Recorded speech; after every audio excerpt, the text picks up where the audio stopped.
On day 2 of basic training at Lackland AFB, my flight was returning with our newly issued gear after having our heads shaved and other hurry up and wait tasks. Our TI told us to go upstairs and stand at attention by our beds. We ran up there tired after attempting to march what felt like 2 miles each way in the August Texas heat. We're all standing there waiting for whatever's gonna happen next. After about 5 minutes, Donnie Barnes says, "Haha, Sergeant Gates is a jerk, am I right?" And you would not believe what happened next. As soon as Barnes said Gates, the locker directly behind Barnes pops open with a crack. Barnes is frozen solid. Out of the locker pops one leg after another, and the 3 taps as Sergeant Gates walks out of the locker and puts his mouth directly next to Barnes's ear and shouts in his gravelly voice, "On your face!" We did so many push-ups. What do you mean the sergeant was in a locker behind him? You're telling me this dude had a real life, he's right behind me, isn't he, moment? Come on, what is this? Also, just side note, my sergeant voices or whatever, they're gonna get worse as time goes on. My voice is hurting. Well, not hurting, but it can't take much more. So, if you're wondering, that's why. Story 27. Wasn't a drill sergeant, but was a lieutenant in basic training company. Yeah, I know. During final inspection, I had to go down the ranks with one of the drill sergeants and inspect the soldiers one by one while they stood at attention in their Class A uniforms. I had to inspect their appearance, ask some questions about their weapon or the general orders, stuff like that. While they stood there at attention. While moving down the line, I turned to face one soldier. There he was standing at attention, proud as can be, but his uniform had no brass buttons. My best guess is someone stole them the night before. But there he was standing with his perfect military bearing. I imagine he was hoping I wouldn't notice or something. I did everything I could to keep my military bearing because I wanted to bust out laughing so badly. I was afraid if I opened my mouth to ask a question, I would start laughing, so I looked at him all mean-like, which is laughable itself, sighed, shook my head slowly in disappointment, and moved on to the next. Story 28. I was going through Air Force basic training and went on guard duty if an unauthorized person wanted to be led into the bunks, you had to report it to your drill sergeant. Our sister flight's drill sergeant came up to me while I was on guard and requested entry. So I reported to my sergeant and he had me ask the other a series of questions. This particular sergeant had a bushy mustache. So one question I had to ask was, in what year was Magnum PI canceled? He dropped out of view from the window laughing, came back up and yelled, "It was never canceled because I'm still here." It took everything I had not to crack up. Story 30. Not a drill sergeant, but some private in my platoon who we'll call CF, and that's another story in itself, somehow got the bright idea of eating everyone's MRE gum. Well, I think it's a laxative. Always cleared me up. He then started bragging about how big his crap was. I mean, I saw it, pretty impressive. And someone got the idea of putting bets on how big it was. CF got some rubber gloves, put on his pro mask and fix it up. A 13-inch crap, and he made $175 off of it. Next morning before PT, word made it to our company first sergeant. He absolutely lost his mind. Tacked on some extra duty. In our bay, our drill sergeant joked and laughed with us about it. And I missed the army. There were some total bullcrap things that happened, but brotherhood is what I missed the most. Story 31. All in basic, we had a female that loved to smile. She was just a happy person in general. Well, my TI, training instructor, came in and she caught the female trainee smiling. TI didn't like smiling. She walked up to the female trainee and yelled at her to wipe the smile off her face. Female trainee stopped smiling. The TI continued to yell at her, telling her to literally wipe it off with her hand. Trainee does so. Then she's told to throw it on the ground and stomp on it and scream, "Die, smile, die," as loud as she could. The female trainee stood there for a second before following through. Her tiny little voice cracks as she tried to yell, "Die, smile, die." Oh, it took everything I had to not bust out laughing. Story 32. I was duty NCO for the platoon I was instructing on the final night of basic training. The night of the function. I'd got them all into bed and was doing the final rounds to make sure they were all where they were supposed to be. And I came across an empty bed. Engage angry TAD instructor mode. First section, where the hell is Recruit C? I'm here, Corporal, in Recruit B's bed. Well, where the hell is Recruit B? I'm also in my bed, Corporal. Recruit C, please move back to your bed. And I remind all recruits, there will be no fraternizing on RTFACB training courses. Apparently they just thought it was a funny joke. But watching them separately sit up in the same bed one after the other was unexpected. Story 33. Infantry, Benning 2005. Had a guy in my platoon that wrote a letter home saying he got shot in the IBA. His mom was a first sergeant, funnily enough. However, drill sergeant intercepted the letter and read it to everyone. Then another guy in the platoon was a great lyricist. He free-versed, "Who's that man in the pink beret? He got shot in the IBA." Drill overhears it and it became our new marching cadence. We also had a drill sergeant get fired for hitting a private's privates and causing him to urinate blood. He would always go around with the platoon's guide on and hit the guys in the nuts. He never did it to his own platoon though. Honestly, he was one of my favorite drill sergeants. Story 34. Was never a DI, but I can pass along a classic boot camp story. I was in the Navy, and in the Navy, your final inspection as a division is before the division officer, which is usually some junior office puke that got assigned the job, but we didn't know any better. Anyway, before the inspection, one of our RDCs, that's what we call the DI in the Navy, found a locker out of sorts and decided to beat us in our dress blues. That was not fun, let me tell you. Wool uniforms. If we lost our cover, we got beat more. It was bad. Anyway, the DO rolls in for inspection, walks up to the first student formation and pukes. However, this guy was a freaking genius. He puked down the t-shirt in his dress blues, saving the DO from getting puked on and us from getting beat even more. The division officer was so impressed at this dude's military bearing that he called the inspection right then and there. 5.0 sailors all around.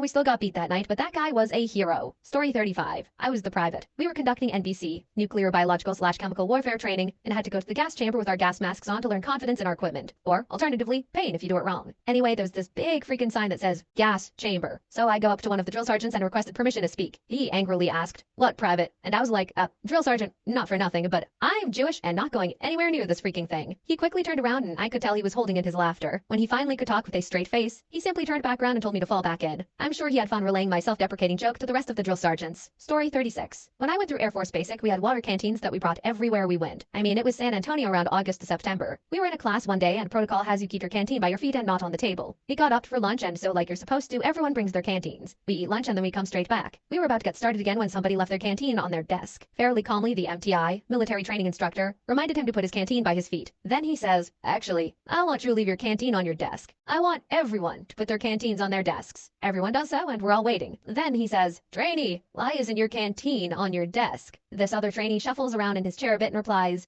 "Sir." Trainee snuffles, reports as ordered. "I left it here before we went to lunch and now it's missing." MTI, cutting him a bit short, says, "Yes, I know. I have it right here," pulling out the canteen. "You know what this represents, trainee. This holds water. Water brings life. You're saying you forgot your source of life?"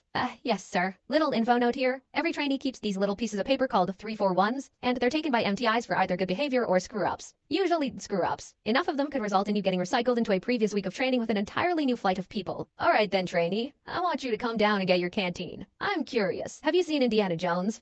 Yes, sir. You remember how he gets the treasure. He swaps it with another object, doesn't he? Yes, sir. Not just any object, though. Usually it's of relatively the same weight, right? How many 341s do you think it would take to equal the weight of this here canteen? He briefly shakes it around, revealing quite a bit of water is in it still. Maybe 5 or 6, he said, not sure of how this was going to go down. 5 or 6. Are you sure? This went on for a bit, and then he agreed upon, like 3. All right, come down here and show me how Mr. Jones does it in the movie. His butt hurries to the front. Everyone else is thinking this is the kind of crap we've been waiting for. He does his